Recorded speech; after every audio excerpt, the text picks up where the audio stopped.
नमस्कार दोस्तों। इस दुनिया का सबसे बड़ा मसला अर्थात गोलमोल समस्या बलि प्रथा के बारे में जानेंगे समझेंगे। बलि प्रथा क्या है, क्यों देता है, क्या ये रूढ़िवादी है, क्या ये भ्रामक है, जानवर का बलि देने से क्या फायदा है, क्या हानि है, क्या भगवान बलि खाता है, इससे कैसा बचे। सत साहेब दोस्तों, बंदी छोड़ कबीर साहेब की जय, बंदी छोड़ सतगुरु रामपाल जी महाराज की जय। सत साहेब। मेरा नाम थापा थलदास है। आप दिख रहा है हमारा channel the Kabir final knowledge. Like, subscribe, share, comment अवश्य करें, ना भूलें। हमारे चैनल में बहुत ही तगड़ा और कड़ा वीडियो आने वाला है। आज का वीडियो बहुत ही खास है। सुनना, देखना, समझना बहुत ही जरूरी है। वीडियो को अंत तक जरूर देखें। चलिए दोस्तों, आज का वीडियो टाइटल की ओर। दोस्तों, बलि प्रथा का बारे में क्या बोलूं, जैसा हमने देखा समझा उसी हिसाब से थोड़ा सा बोल देता हूं।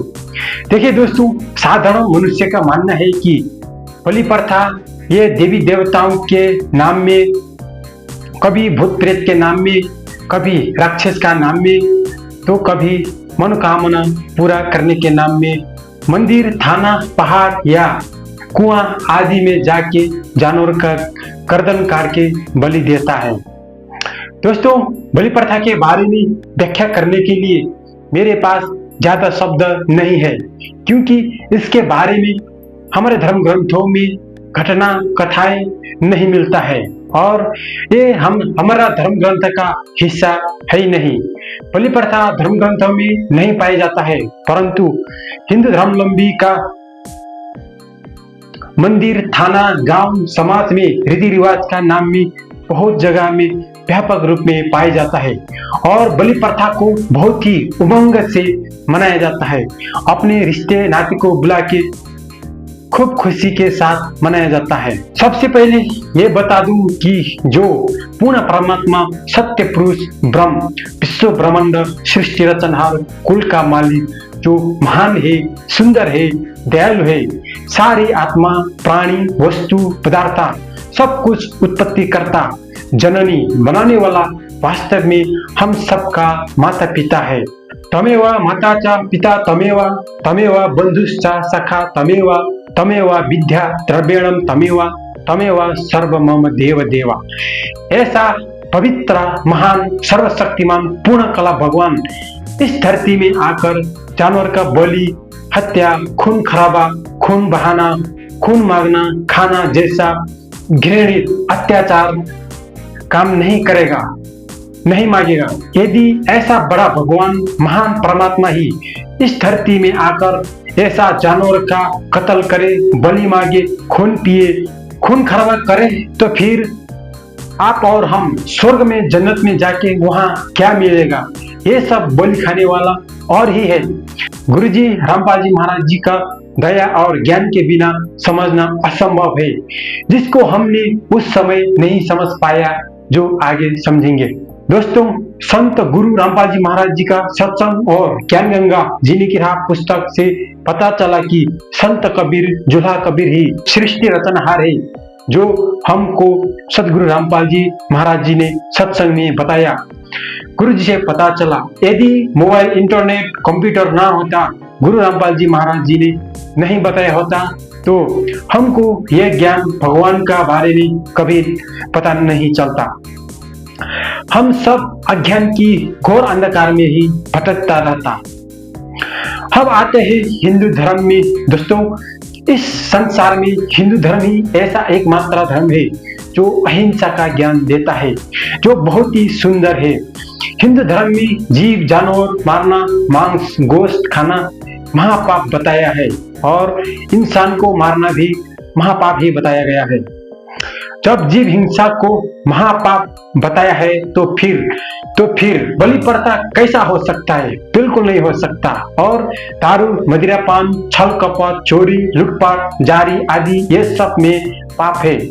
दोस्तों, अब आते हैं किताब में।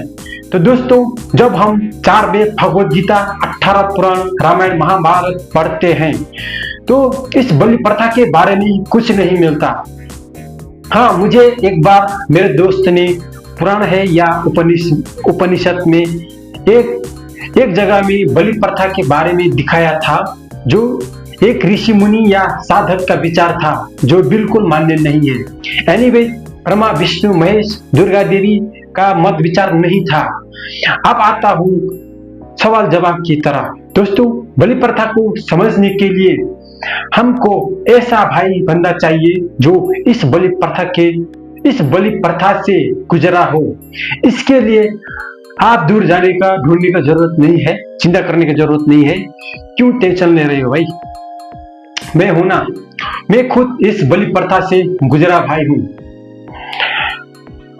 घटना उस समय है जब हम 5-7 साल की उम्र का था। मेरी माँ बहुत ही धार्मिक थी और है।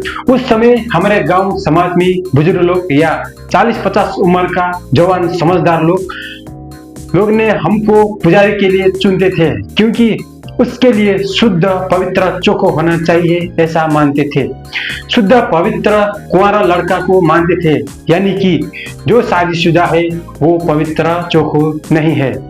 जब पूर्णिमा, औंसी, मकर संक्रांति, दशहरा साल में 2 बार होता है और भी तिथि मिथि होता है, उस समय गांव का एरिया में हो गया, कहीं पानी का कुआं या 2-3 किलोमीटर आसपास, कहीं पहाड़ की चोटी में या मंदिर में या कहीं जंगल में, पेड़ पौधा का नीचे हो गया, पहाड़, खोला, नाला, अलग अलग जगह में पत्थर का मूर्ति स्थापित करके उसमें हमको चाहिए भेटी, अक्षता, गौ का दूध, धूप, पाती, बत्ती, सिंदूर आदि आदि। साथ में उसमें क्या बलि देना है, बलि को हम पूजा करना बोलता था। क्या देना है, कहीं कबूतर, मुर्गा, बकरी होता है, कहीं मुर्गा, भेड़, बकरी, कबूतर, सुअर, भैंस का बच्चा झोटा, कहीं सिंगल जानवर का भी बलि देता था। अभी भी देता आ रहा है, अलग अलग जगह में अलग अलग जानवर को बलि देता है। उस जगह को या मंदिर या उससे बाहर थाना बोलता है, उसमें जीव जानवर को गर्दन काट के बलि देता है। जब इंसान यानी कि हम मांस खाना, जीव हत्या करना आदि हो जाता है ना, तो ये जानवर, मुर्गा, कबूतर, भेड़, बकरी, मछली हो या कोई भी कीड़े मकोड़े को मारना कोई बड़ी बात नहीं है।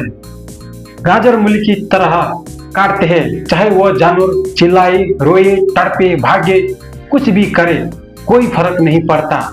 दया, माया, प्रेम जैसा भावना उत्पन्न नहीं होता, खत्म हो जाता है।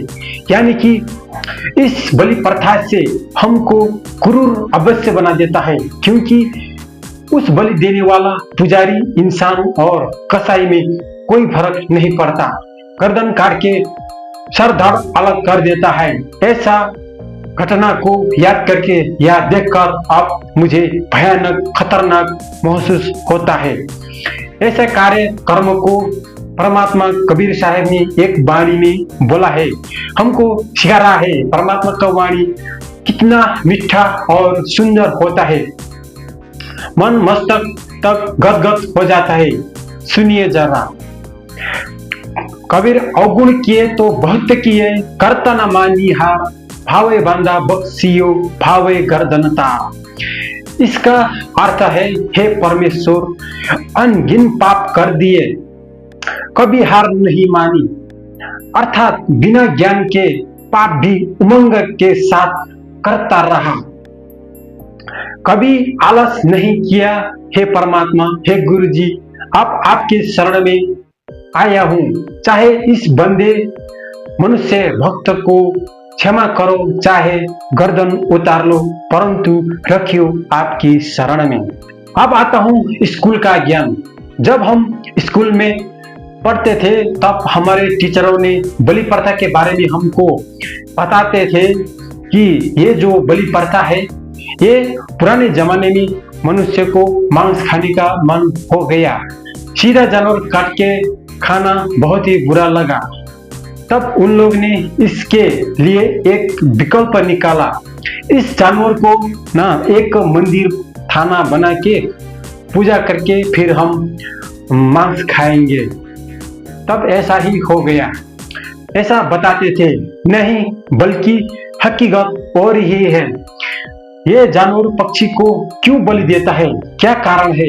इसका कारण है, जब हम बचपन में थे उस समय बड़े बड़े हॉस्पिटल बहुत दूर था, नजदीक छोटा मेडिकल हॉल था। हमारे पास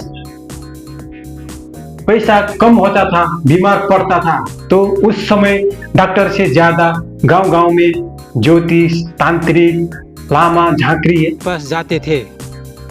उन लोग बीमारी का पर्ची दिखकर या हाथ का नाड़ी पकड़ के जैसा भी उनका पास ज्ञान समाधान होता था, बोल देता था कि इसको नाग मिला है, इसने दुख दिया है, और भी पितृ ने दुख दिया है, पितृ लोग भी दुख देता है, देवता मिला या काला भैरव, ठानी, राजभैया या कोई भूत प्रेत, पिशाच, राक्षस, झांकरी, मसान, खिचकन्या, पीर आदि मिला है। बहुत सारे ऐसा दुख देने वाला प्रेत होता है, सच में दुख देता है भाई, बीमार बनाता है। बीमार ही नहीं, अगर बलि नहीं देगा ना, जान भी लेगा, मौत भी हो सकता है, ऐसा खतरनाक होता है। फिर उसने ये जानवर मांगा है, किसी को मंदिर, किसी को थाना, अलग अलग जगह में मांगता था, विधि सामान बताता था। तब उस बीमारी से ठीक होने के लिए उस राक्षस, मसान, भूत प्रेत, दुख देने वाला, बीमार करने वाला दुष्ट आत्मा से पीछा छुड़ाने के लिए जानवर पक्षी को बलि या उसको भोग भी बोलता है देता था। तब उस बीमारी से ठीक होता था। मनुष्य अपना या परिवार का जीवन बचाने के लिए किसी भी हद तक जा सकता है। इसके लिए जानवर को बलि देना कोई बड़ी बात नहीं है। सवाल यह है कि क्या फायदा, क्या हानि है। हमारे अपना नजरों से देखें तो जो कुछ भी खर्च करके और ही जानवर का हत्या करके अपना जीवन बचाया है, एक फायदा हुआ, नुकसान तो जीव हत्या का पाप तो लगेगा ही। दोस्तों, जो कुछ भी मैंने बोला है ये सब सच में होता है, दुख देता है। इससे परेशान होकर आपकी हमारे नजर में आदमी लोग धर्म बदल लेता है। हिंदू लोग ईसाई मुस्लिम में जाता है और ईसाई मुस्लिम लोग हिंदू में आता है। जब उन लोग को बीमारी परेशानी से राहत नहीं मिलेगा तो नास्तिक बन जाता है। और कोई ऐसा होता है कि जितना भी परेशानी करे उसको छोड़ना ही नहीं चाहता, पकड़ के बैठता है।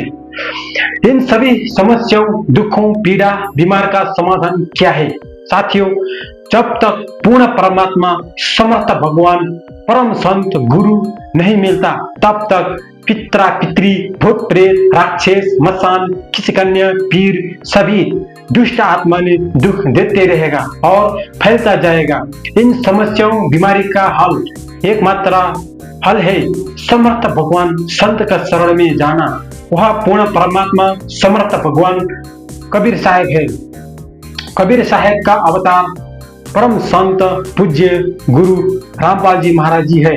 उसकी शरण में जाने से ये सब दुख देने वाला दुष्ट आत्मा लोग सब भाग जाएगा। मेरे दोस्तों, आओ संत रामपाल जी महाराज जी का शरण में सत्संग देखें। वीडियो का लिंक डिस्क्रिप्शन में मिलेगा। पुस्तक पढ़े, समझे, नाम उपदेश लेकर सारा समस्याओं, दुख और जन्म मरण 84 लाख जून से पीछा छुड़ाएं। ऐसा घृणित भयानक कुकर्म से बचे, वरना बहुत पछताओगे। सत साहेब।